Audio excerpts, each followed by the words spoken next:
Assalamualaikum warahmatullahi wabarakatuh. Alhamdulillah alamin, wassalatu wassalamu ala asrofil anbiya'i wal mursalin wa ala alihi wa sahbihi ajma'in.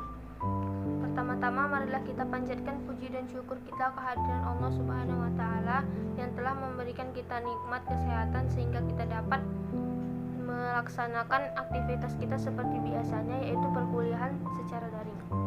Tak lupa pula salawat serta salam kita hadiahkan kepada baginda besar Nabi Muhammad SAW. Semoga kita kelak mendapatkan syafaatnya di yaumil qiyamah. Amin amin ya rabbal alamin. Yang saya hormati Bapak Abdul Hafiz Sangkudi, MPD, selaku dosen pembimbing mata kuliah Bahasa Indonesia, dan yang saya sayangi teman-teman sekalian. Kami dari kelompok 10 akan menjelaskan tentang makalah kami yang berjudul Kutipan dan Sumber Kutipan, yang beranggotakan yang pertama saya sendiri, Indah Sevina, sebagai pemateri pertama, yang kedua Jailani Siregar sebagai pemateri kedua, yang ketiga Jian Alfarisi Sahuli sebagai pemateri ketiga atau yang terakhir. Langsung saja masuk kepada materi pertama yang akan saya jelaskan tentang definisi kutipan dan jenis-jenis kutipan.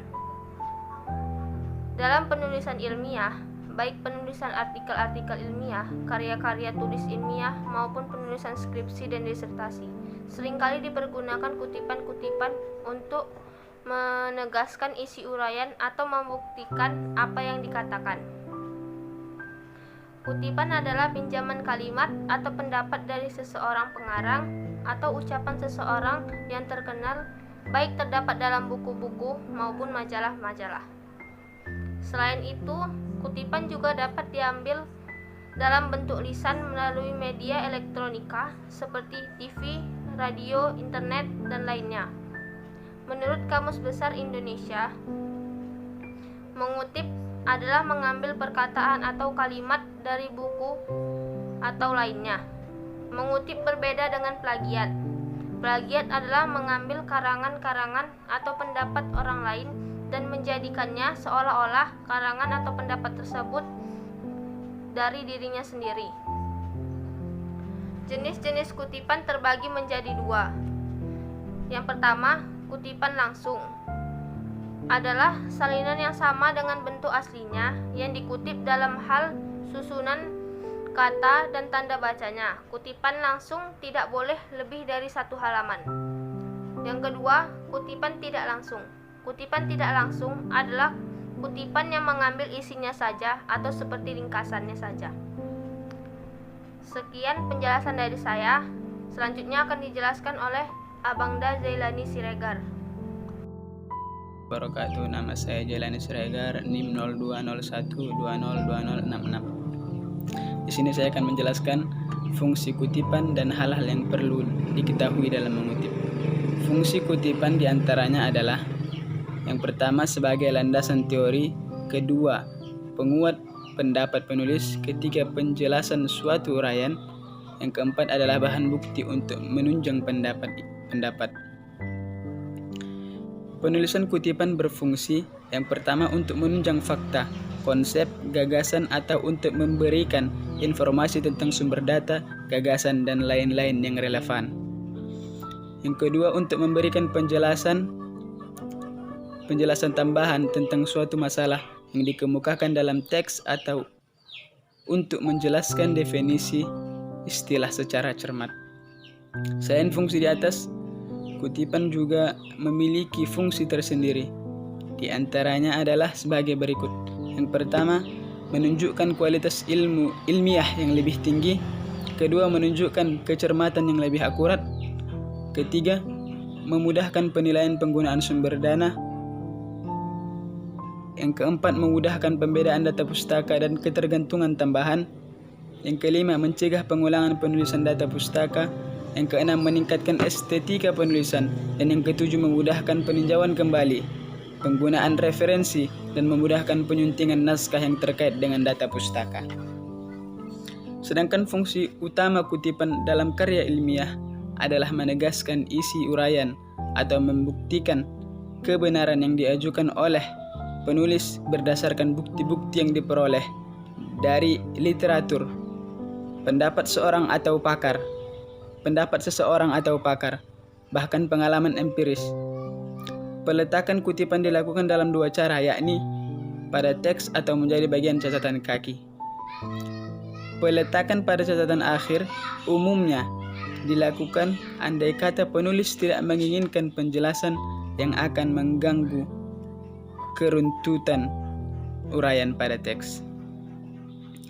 Kemudian hal-hal yang perlu diperhatikan dalam mengutip diantaranya adalah yang pertama, yaitu penulis harus mempertimbangkan bahwa kutipan itu perlu. Yang kedua, penulis bertanggung jawab penuh terhadap ketetapan dan ketelitian kutipan. Yang ketiga, kutipan dapat terkait dengan penemuan teori. Dan yang keempat, jangan terlalu banyak mempergunakan kutipan langsung. Dan yang terakhir, yaitu yang kelima, penulis mempertimbangkan jenis kutipan dan kaitannya dengan sumber rujukan. Assalamualaikum warahmatullahi wabarakatuh. Saya Jian Alfarisi Sahuli, NIM 0201202068 akan menjelaskan tentang prinsip-prinsip mengutip. Dalam mengutip, kita harus menyebutkan sumbernya. Hal itu dimaksudkan sebagai pernyataan penghormatan pada orang yang pendapatnya dikutip dan sebagai pembuktian akan kebenaran kutipan tersebut. Beberapa prinsip yang harus diperhatikan dalam waktu membuat kutipan adalah: 1. Jangan mengadakan perubahan. Pada waktu melakukan kutipan langsung, pengarang tidak boleh mengubah kata-kata atau teknik dari teks aslinya. Bila pengarang menganggap perlu untuk mengadakan perubahan tekniknya, maka ia harus menyatakan atau memberi keterangan yang jelas bahwa telah diadakan perubahan tertentu. Misalnya dalam naskah asli tidak ada kalimat atau bagian kalimat yang diletakkan dalam huruf miring atau digaris bawahi. Tetapi oleh pertimbangan penulis, kata-kata atau bagian kalimat tertentu diberi huruf tebal, huruf miring atau direnggangkan. Pertimbangan untuk merubah teknik itu bermacam-macam untuk memberi aksentuasi, contoh, pertentangan, dan sebagainya. Dalam hal yang demikian, penulis harus memberi keterangan dalam tanda kurung segi 4 bahwa perubahan teknik itu sendiri dibuat oleh penulis itu dan tidak ada dalam teks aslinya. Keterangan dalam kurung segi 4 itu misalnya berbunyi sebagai berikut. 2. Bila ada kesalahan. Bila dalam kutipan terdapat kesalahan atau keganjilan, entah dalam proses ejaan maupun dalam soal tata bahasaan, penulis tidak boleh memperbaiki kesalahan-kesalahan itu. Ia hanya mengutip sebagaimana adanya. Demikian pula kalau penulis tidak setuju dengan suatu bagian dari kutipan itu. Dalam hal ini, kutipan tetap dilakukan. Hanya penulis diperkenankan mengadakan perbaikan atau catatan terhadap kesalahan tersebut. Perbaikan atau catatan itu dapat ditempatkan sebagai catatan kaki atau dapat pula ditempatkan dalam tanda kurung segi 4, seperti halnya dengan perubahan teknik sebagaimana yang telah dikemukakan di atas. Catatan dalam tanda kurung segi 4 itu langsung ditempatkan di belakang kata unsur yang hendak diperbaiki, diberi catatan atau yang tidak disetujui itu. Misalnya, kalau kita tidak setuju dengan bagian itu, maka biasanya diberi catatan singkat yang ditempatkan dalam kurung segi 4 menunjukkan bahwa penulis tidak bertanggung jawab atas kesalahan itu. Ia sekedar mengutip sesuai dengan apa yang terdapat dalam naskah aslinya. Contoh, demikian juga dengan data bahasa yang lain. Dalam karya tulis ini kami selalu berusaha mencari bentuk kata yang mengandung makan. Kata makan dalam kutipan di atas sebenarnya salah cetak, namun dalam kutipan penulis tidak boleh langsung memperbaiki kesalahan itu. Ia harus memberi catatan bahwa ada kesalahan dan ia sekedar mengutip sesuai dengan teks aslinya. Untuk karya-karya ilmiah penggunaan dalam tanda kurung segi 4 yang ditempatkan langsung di belakang kata atau bagian yang bersangkutan dirasakan lebih mantap. 3. Menghilangkan bagian kutipan. Dalam kutipan diperkenankan pula menghilangkan bagian-bagian tertentu dengan syarat bahwa penghilangan bagian itu boleh mengakibatkan perubahan makna aslinya atau makna keseluruhannya. Penghilangan itu biasanya dinyatakan dengan menggunakan titik berspasi. Jika unsur yang dihilangkan itu terdapat pada akhir sebuah kalimat, maka ketiga titik berspasi itu ditambahkan sesudah titik yang mengakhiri kalimat itu. Bila bagian yang dihilangkan itu terdiri dari satu alinea atau lebih, maka biasanya dinyatakan dengan titik berspasi sepanjang satu baris halaman.